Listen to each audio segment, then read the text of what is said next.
Alrighty, so now we are live. So hopefully you can still see me and you can still hear me. I'm seeing all the bars moving around, so that does mean that the sound's coming out. So again, just drop me a comment in the comment section there. That'd be great if you could let me know that all's coming through. But I'm going to carry on regardless, unless I hear otherwise. So first of all, thanks very much for joining me wherever you are. I've seen in the chat that thank you, Brian. That's great to know. I've seen obviously there's people from all over the place coming in, which is fantastic to see. Today, what I wanted to do is just like the second one of the lives that I'm doing now. And I want to kind of make sure that I do these on a regular basis, because last week proved to me that I really enjoy the interaction. I love it. I love doing the pre-recorded stuff. But when you get the interaction, when you get people kind of commenting like I can see you all now, like Paul's just put a little comment in there as well, and Mike and what have you. So it's just great to have that kind of light. This is as good as we can get, isn't it? Rather than being in person, doing it like this is good. But if you saw last week's, if you joined me on last week's YouTube live, you'll remember that I went through a retouch of a kind of a storm. Okay, and this is the picture that I kind of went through. And what I showed in that as well was how I used a preset. Now, if you're a member of my email group, I sent out the preset yesterday that will make this kind of dramatic black and white. I sent it out, but in the email, I actually said it's for Lightroom. Now, truth be told, it's actually for Lightroom and Camera Raw. And what's great about sending these emails out is that I do get people replying back to me, and more than one person actually said to me, actually, you can install it into Camera Raw as well. Now, I kind of know that, but I want to show you two ways, because the way that a few people sort of said to me that you can do it, it certainly works, but it's quite a long-winded way. So I want to kind of show you a very, very quick way, which is relevant for both Mac and Windows. Deb, that's really kind of you to say. Deb's just saying there that she likes the interaction as well. This is great. I love all this kind of stuff. The wonders of technology. Right, okay, let me dive over then to, obviously this is Lightroom. Okay, this is where I did all the stuff last time. But let me now dive over into Photoshop, because I'm going to open up Camera Raw. Okay, and I want to show you just a couple of things that you might encounter when you've got that preset. So we've got this image here that I took with my friend Brian, who's actually in the chat room there, Brian Dukes. This is the Menai suspension bridge, or Menai bridge. And I'm going to go to Filter, and we'll go to Camera Raw. Now in Camera Raw, which is pretty much the same as Lightroom, there's a few differences. There's actually a few little filters and tools that are in here that aren't in Lightroom, and vice versa. But let's just dive into the presets and have a look at loading in the one that I sent out. We'll go to the ellipsis just over here to the right hand side of the presets, and here it says import profiles and presets. Now the one I sent out last night is on my desktop, and you can see it here called Lime Storm BW. But what you'll notice is that it's grayed out, and even though I'm clicking on it, I can't actually click on it to get it actually to work. So there needs to be a way that we can kind of get it into Camera Raw to use it, because a lot of people maybe don't want to use Lightroom, or maybe they don't use Lightroom. They like to do editing in Camera Raw. So let me show you two ways that we can do it. All right, let's just dive back over into my desktop. I'll just close down Camera Raw first of all. And what I will do is go to the desktop. In fact, what I'll do is I'm going to show you the way that I was on one of the emails that said on Mac, this is how you can get the preset into Camera Raw. And you'll see now why I want to show you a quicker way, because it is quite a long, convoluted way. What you do is in Mac, you'd go to the Go menu, then hold down the Option key. And when you do that, you see this in this kind of hidden library menu. You click on Library, then you go to Application Support, then you go to Adobe, then you go to Camera Raw, then you go to Settings, and then you drag the preset in. And once you've dragged that preset in, you would then have to close down Camera Raw, restart it, and then the preset's in there. Now, you probably agree that's quite a long-winded way of doing it. So let me show you a quick way of doing it. All we need to do is this. I will grab the preset here that I sent out last night, and all I'm going to do is right-click on that preset. Now, in Mac, I've got an option here that says Compress. It says Compress Limestorm, compress the actual name of the preset there. If you're a Windows user, you'll probably see that it says create a zip file or something like that. It's basically doing the same thing.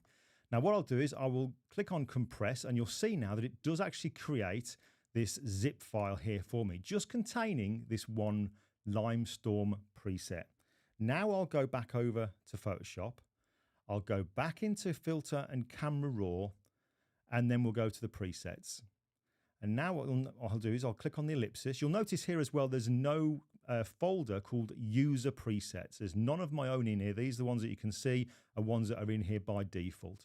But I'll click on the ellipsis, then I'll go to import profiles and presets, go to my desktop, and look, there's the zip file, and I can click on it.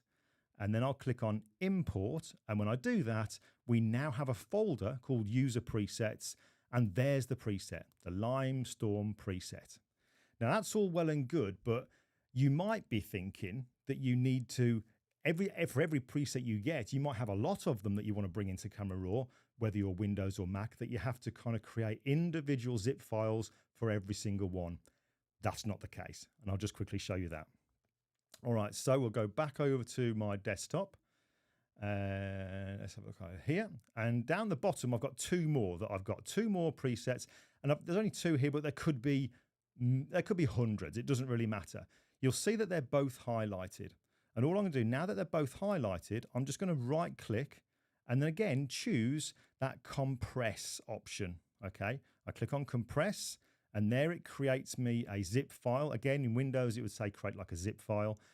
This one here is called archive.zip. I'll leave that on my desktop. I will now dive over back into Camera Raw. We'll go to the ellipsis, import profiles and presets.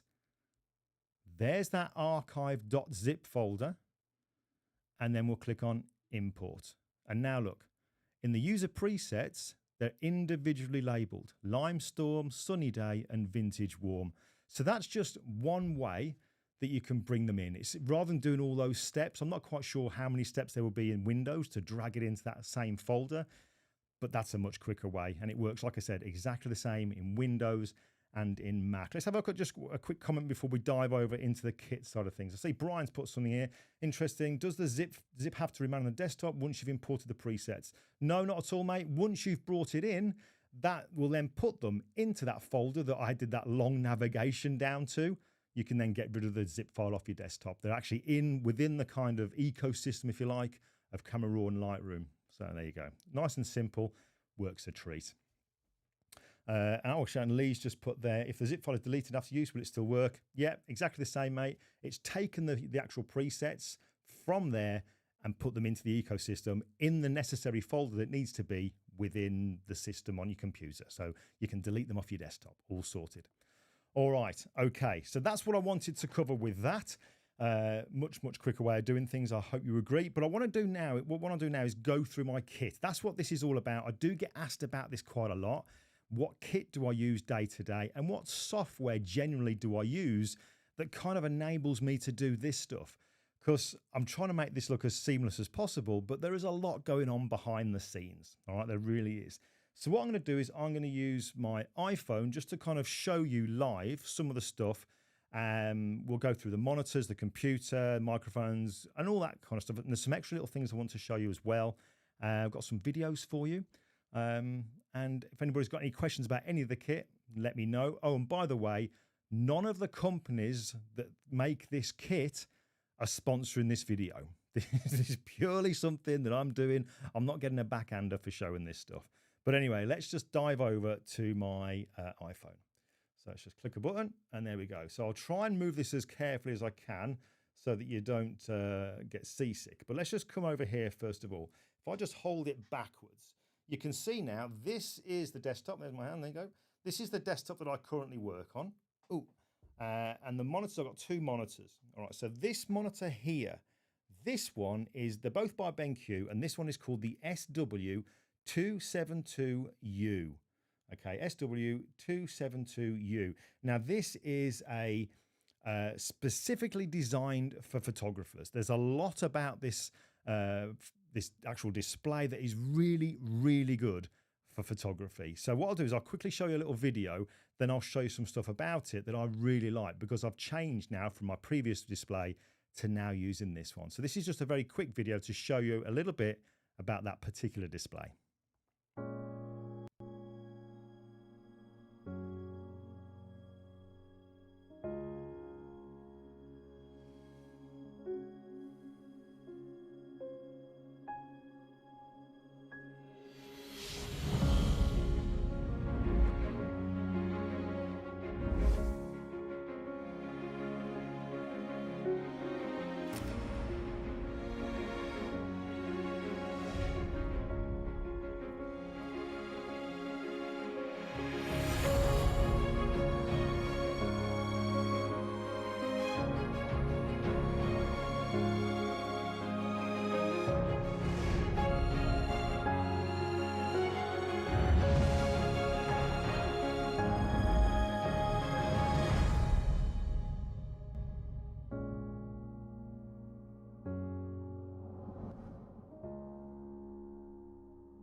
All right, so there you go. That's like a quick overview of that display. But before I get into more of it, I notice there's a quick question coming, which I need to answer right now. So let me just kind of get this one up here. This is by this person here. They've said, you've shown Camera Raw, but what about Lightroom? Let me show you how we do the presets in Lightroom. Very, very simple. Let's just go to the desktop. When you're in Lightroom, all you would need to do is just go to presets. You click on the plus symbol to the right-hand side of it and choose import presets. And what you'll notice when I do that is the presets that were grayed out originally in Camera Raw aren't grayed out. I can click on them and import them. All right. So that's how you do it in Lightroom. Very, very simple. But getting back to the display, let me show you this little thing here now. So this is the 27-inch display that I use. I've got it in nice and close. You can see it's the spec here. It's a 4K Adobe RGB. There's so many little features about this which are really handy. It's got 90-watt USB-C. So basically what you could do is if you've got your, like say, a MacBook or something like that, you can get your USB cable, go straight into the laptop, and then you're up and running. Sorry, straight into the display, and you're up and running. So it's all powered through the cable, gets it up and running. So that's really, really handy. But going down here, some other little things about the display. One thing I love about the BenQ displays is, and I was using them before I was ever connected with them, is the fact that the color is accurate across the display. The color, the brightness, the contrast. So no matter where you are on that display, you're going to get equal readings wherever you go. I did use previous brands before, and I have actually experienced it where you can actually do a calibration and get a different actual measurement from when you're in the middle to when you're on the outside. So that's, that's something to bear in mind when you're doing this kind of, using these kind of displays. But lots of things that are here. We've got this fine coated panel, this reflection free panel. So let me just come back to the iPhone here. Let me just kind of show you around it. Let's just take the name off there. As I'm holding my iPhone here directly onto the screen, in fact, let me just put up a picture. There we go. So a picture, you can see it a bit clearer. You'll see that the iPhone kind of blows it out, tries to get the exposure just right. But that's how it looks just there. But you'll notice, look, as I move the iPhone around, can you see how there's no reflections? The exposure goes funny, that's just the iPhone. But there's no reflections actually appearing on the screen. And that's because there is a anti-reflective surface on this display, which is incredibly handy. And with that, there's also some technology called paper color sync. Now, I'm not going to go into that during this actual video tonight, but basically with that anti-reflective screen and the paper color sync software, which you get with BenQ, what that allows you to do is if you tell the software what color space you're in, what printer you're using, and what paper you're using, the anti-reflective with the actual software will then replicate what that print will look like, but look like printed. You'll get to see what it looks like before you print it. It will replicate it on the screen. And that's because the software is working with the anti-reflective. Absolutely fantastic. That's a massive money saver. Now, it is limited at the moment to only 2 particular Canon printers and 2 particular Epson printers, and only their brands of paper. But speaking with BenQ, that is going to grow, and even third-party papers are going to be involved as well. So that's going to be a great way that you can kind of soft-proof without wasting paper and wasting ink. So that's going to be really, really cool. What else do I want to tell you about this particular display? Let's just dive over here.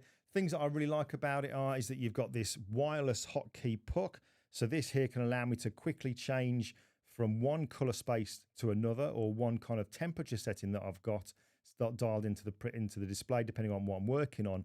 But I can also use it to check what settings I've got. So if I come over here and dial down, you can see here now, I can just quickly tell that I've got full RGB range. Very, very easy for me to check the settings and to change between color spaces. So if I wanted to, I could jump into sRGB. I could quickly change it to a black and white just to test to see what it looks like before I kind of commit to making any particular changes. But you also get this hood that comes with it as well. So you can imagine with that anti-reflective screen and the hood, you don't get any kind. I've got a light just above here, just there, and you're not getting any reflection. So the two of those together do work really, really well. Mark will get to the printers in a very, very short while, but the printers for that this particular software works with, I think it's the Canon Pro 10 and the Canon 100. My 300 behind, it doesn't work with just yet. So that's that display there. The other display that I have is this one. This is the PD 3420. So it's an ultra wide screen, 34-inch width screen. And what this allows me to do is to be able to have multiple kind of applications open. I tend to use that screen a lot for doing my video editing, so I can have a nice big timeline. But it also allows me to have multiple applications open at once and still have them at a decent size without kind of making them really small to fit on. So that's kind of like a really good sundry device for me. But the great thing about that display there is if you've got a MacBook, it has MacBook mode. So if you plug in your MacBook into that display, the actual display then will mimic exactly the color on the display screen. So the continuity between the two is brilliant. It also makes a very, very good secondary display to have for when you're using a Mac. So it's predominantly for a Mac users, I would say, that particular display there. But carry on around. Let's have a look here. Let's right, computers wise. Oh no, yes, computers wise. That's my computer. Let's just get rid of that. I have the Apple M1 Studio. So that little workhorse there does absolutely everything I could possibly want. Now, here's the thing. Going back, I don't know how long I've had that now, maybe a year. I had an iMac before, and that thing was brilliant, and then all of a sudden it died. But on the lead up to it dying, I'd been waiting about this to see this Mac Studio coming out, and I was thinking, do I go for the Max or do I go for the Ultra? Because I'm thinking I could upgrade this, I could upgrade the memory, I could do this, that, blah, blah, blah, blah, blah. Just boost it all up. But the iMac died on me, and it kind of forced my hand, so I had no choice. I had to just go straight to the Apple Store and buy an off-the-shelf M1 Mac. And it was the Max, not the Ultra, just the Max, the base spec. And let me actually just show you. Let me just show you on the desktop now. If I go over to here, and let's just open up an empty space, and I'll just go to about this Mac. Now, you probably won't see this because it's going to be really small, but to give you an idea of what the base level is, this is the M1 Max 32 gig. The memory on this thing is 32 gig. Now, before I got it, I'd be thinking that's never going to be enough for me. I do lots of video editing, photo editing, 4K animation in After Effects. And this thing, it does not miss a beat. It absolutely eats it up. So if you are thinking about getting that kind of, what kind of computer you go for, these new M chips, what I've found is that they really are powerful. You don't really need to kind of think about, investing in much more stuff when it comes to putting more memory and more, upgrading all the little things that you can do when you're buying them. So the off-the-shelf one, very, very good indeed. Right, let's have a look. Just carry on around. Let's just show you a few other little things. I know there's some comments coming in, but let me just, I'll get to those in a mo. Right, underneath here, let's have a look, just under there, just by my leg. That little device there, I would not be without. That there is a lifesaver. That is called the APC Backup UPS, and the UPS stands for Uninterrupted Power Supply. So that all my devices, my main computer, my internet source, the displays and the microphones are all going into that device there. So if we get a power cut or a power surge and things just go off, that thing is just going to kick in automatically and just keep it going. Now, the more devices you have plugged in, the more that's going to drain the internal battery. But with all this stuff I've got here, I probably get about 20 minutes worth of life. And the great thing is if I'm out and we get a power cut, when it gets to a certain point, the software will automatically and safely shut down your computer so that you don't kind of like just pull the plug and ruins the hard drives and stuff like that. So really, really clever stuff. Now, Tim's just put, let's have a look here. Tim's on the Mac Mini M2 Max, and it's great. Tim, yeah, I totally get it. I got the, I did get a Mac Mini.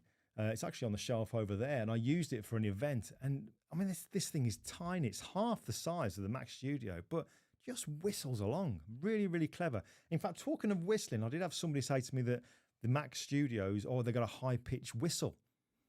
I don't hear a thing. If I didn't look at my displays and see all these lights on, I wouldn't even know the computer was on. So it's very, very, very good stuff. Right, let's carry on. Let's just go around and show you some more stuff. What else have we got here? Right. Now this thing here that my finger is on, this gets questions more than anything else. This is something called the Elgato Stream Deck. Absolutely I mean, this thing is, I could not be without this thing. Absolute lifesaver. You'll notice that it's got keypads on it and they're all made up. Now, those ones there are ones that I've all made up for certain actions that I should be carrying out tonight. And what I mean by actions, let's just get rid of that. What I mean by actions is the software I'm using to do my live streaming. I'm going to say, right, I want to show my desktop. I want to show my screen. I want to do the countdown. I want to have me in a little circle talking while my desktop is up. All those I do literally by the press of a button. The Stream Deck basically can work with pretty much any software. And what it allows you to do is to assign certain keystrokes or functions to a single button press. So if you want the software to do anything, if you want it to play sound, if you want to control your music, if you want to do whatever, literally with one single key press. Now I'm going to bring over the Stream Deck controller. In fact, let me just quickly show you this as well. I know we're diving around a bit, but try and do my best to show you this. This is the second display that I've already talked about. And you can see this grey, all this grey kind of boxes going around. This is the software called eCam, ECAMM, that I use for live streaming. And whenever I want to do anything here, like show the countdown, show my desktop, whatever, they're things called scenes. Okay. Now, I would ordinarily have to get my cursor and click on any of these little bits over on the right-hand side. But you can see here, this is the control for the Stream Deck. And on the side of it, it says eCam. And all the things you can do in eCam are listed. And all I need to do is drag them over into one of the spare squares and just assign a function to it. So, for example, if I wanted to show the subscribe button, I've assigned it already. You can see just up in the top corner there where it says subscribe. So if on my keyboard now, there's the subscribe button. If I press it, there comes the subscribe. So you can really control. This is like, I'm a one-man band. I'm a one-man band, and that little Stream Deck there allows me to do so much.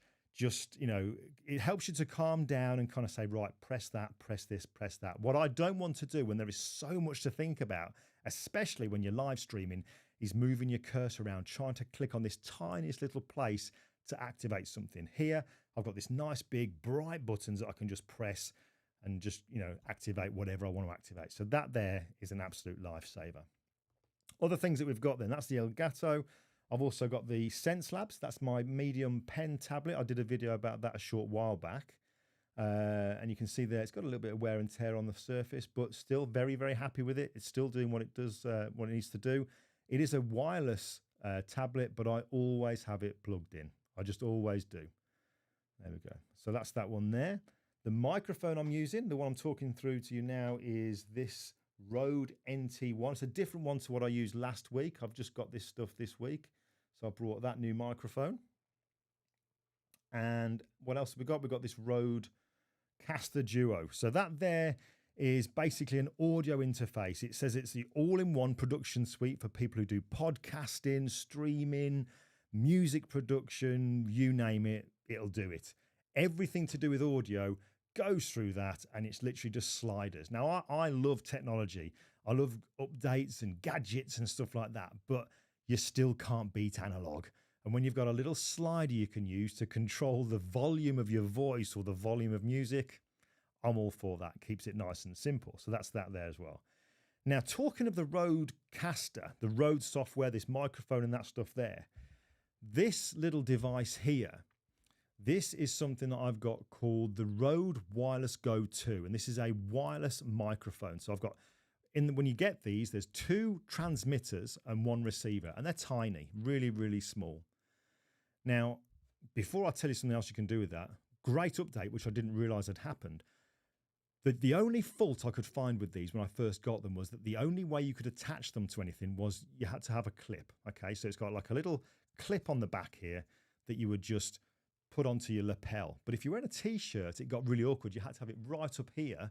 And when the microphone's right up against your chin's going to rub onto it, and it's not very good. But what I noticed purely by mistake is that they now sell magnetic clips, just like the DJI mics. So you buy it, you probably just see it says Rode on the back here. That there is a metal sleeve that goes over the clip.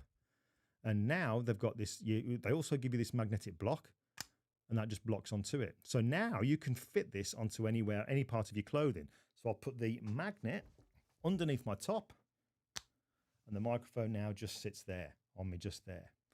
So that's one thing about these. But the more live streaming I'm doing, at the moment, I'm kind of sat here and I have to be in front of this mic. It would be great if you could move around a bit more. Now, this wireless Go mic can transmit straight into the Rodecaster. So let me just turn it on. So hold down the button until we see the blue lights. All right, so that's now on. Now, I'm hoping you can hear me in a minute, but if I just turn off this mic, and now I turn this on, you hopefully can hear me. It'll sound a little bit different because it's not, you know, this mic is nowhere near as good as this mic, but you can see now I'm wireless. So somebody just in the comments, let me know that you can still hear me and I'm not just mouthing. That would be great. But what I'll do is, while that's there, I'm going to also zoom out so you can see more of my room, like so. And now look, this is the great thing about this kit here. Cheers, Brian, thanks for that. I can move around now in the room. You can still hear me no matter where I go. All right, but what you should also notice is something happening, maybe. Actually, I can't see it happening. I probably haven't turned it on. But you can see now that I'm moving around and the microphone's with me. That really does change things a lot. Oh, there you go, zooming in. Can you see that the camera's now focusing in, zooming in on me? So yeah, this here really, really handy because more people are doing live streaming. I know my friend Anthony's going to start doing a little bit of teaching as well. Let's just zoom that back in. There we go. And this is going to allow him to step away from the microphone on the desk and be able to actually stand away at a board and move around and talk as if he's talking to a class that's live. So that's really good. Now let me just dive back over to that mic. That's the one I prefer, much better. So yeah, so that's very, very handy. I love this metal clip. That's something I didn't even know existed. So that's great. The camera itself, you'll notice there, did pan and track. Now, that's not something that's built into Mac. Let me just show you. I'll zoom onto here. The camera I'm using is this one. Let's just get rid of that. The camera I'm using is this one here. It's the Sony ZV-E1. Now, I'll admit, it is overkill for a webcam, but it does an amazing job as a webcam. I've done a video on it recently, some of the things that I really like about it, but it's, you know, this is basically, if you know your Sony cameras, you've got the very expensive Sony FX3 for doing, you know, high-end video content. That's basically a miniature version of it. So it's got the same output, the same video quality, but there's something built into it, which I think is fantastic. And it's called auto framing. And that's exactly what was happening as I was moving around. I'll try it again, just a little bit different. Now I've moved away from the mic now and I've not put this thing on. So as I come over here, there we go. I didn't zoom out so much on that one, but if I just do, let's just try this again. Let's just go back to there. I'll go back to this mic so you can still hear me. And now look, if I move around, let's see what the camera does. So if I go over here, there you go, look, see? So you can get it to track you like that. I mean, the camera itself is completely stationary. But what it's doing is it's kind of, because I've gone wide, it's giving it scope now so that it can zoom in and track me around the room. Great interaction when you're actually doing live presentations. Rather than it being static, you can imagine now doing some kind of presentation, you're talking, you can move around, it'll track you. It makes it much more interactive. So I think that's something that I'm going to be getting really into at some point to see how far we can go with that. Right, let's go back to that mic and let's just zoom in. Whoop, there we go. Cool. So yeah, technology, love it. That's that bit there. What else have we got to quickly show you? Not much more, to be honest with you. Let's just dive here. The light source that I've got here, this is called the Westcott Flex Cine Bicolor. I do a lot of stuff with Westcott, a fantastic company. You can see here as I move around, I guess it's pretty dark, but it ain't big. It's an LED source light, and it's not massive either. If I put my hand up to it, it's not massive. But the fact is it's in really close, and that's what's making, or trying to make the best of this face. Okay, it's a small light source, but it's in close. And obviously when you put a small light source in close, that's giving you the same softness of light as if you had a big light source just a bit further back. So that's really, really good. That's from Westcott. And the last bit actually is Mark, I think Mark mentioned it, is over here. Here we go. Just over the top of my head. That there is the Canon ImageProGraph Pro 300. I absolutely love that printer. I've done plenty of videos, I know, on my YouTube channel talking about the printer itself. Fantastic. The way that prints black and whites, insane. Paul, I'm laughing because Paul's just said a great face for radio. I don't know. I leave myself open to abuse on these, but so that's basically the kit. I mean, I love it. It's fit for purpose. I kind of did a test earlier on when I was checking the live streaming. I mentioned it on, I put it into Facebook just to see if it all worked. And I mentioned over there basically saying, look, I haven't got this kit because I wanted it, because I really wanted it. Some of it I did, but I've basically got it because it's fit for purpose. It does what it's intended to do, and it makes my life easier. Going back a while now, when I started to do some of this live stuff especially, it was like spinning plates. And there were so many things to think of. If you imagine now all those buttons that I've programmed onto that Stream Deck, all of those perform individual actions. And I was having to get my mouse and go over to the screen and move things out of the way to try and find where the button was to press. So things like this, it's fit for purpose. It does what it's intended. But this setup here just works for me. So yeah, that's basically what I want to go through. Now, what I have got is over on my desktop. Let's just go to here on my website. I've got a gear page, and this is where there's all the stuff that I use. And the stuff that I've kind of gone through today, the monitors, everything. I've got a picture here of the desktop that you've been seeing. And if you just click on it, it'll take you through to a blog post. And this is a blog post that I'm keeping constantly updated whenever I change any kit out. And this kind of lists absolutely everything about it, so you can kind of find out more. One thing I do want to say before I forget, because I almost did forget then, was that if you are looking at trying to maybe changing your display for whatever reason, the display I used to have was the 321C from BenQ. Big thing. And an amazing bit of kit, but not cheap, okay? Not cheap by any stretch. However, this new one here that I'm using, and it's the SW272U, which is like the little brother of the 321, and it's got lots more bells and whistles, is nowhere near that price. And I think they start at around about,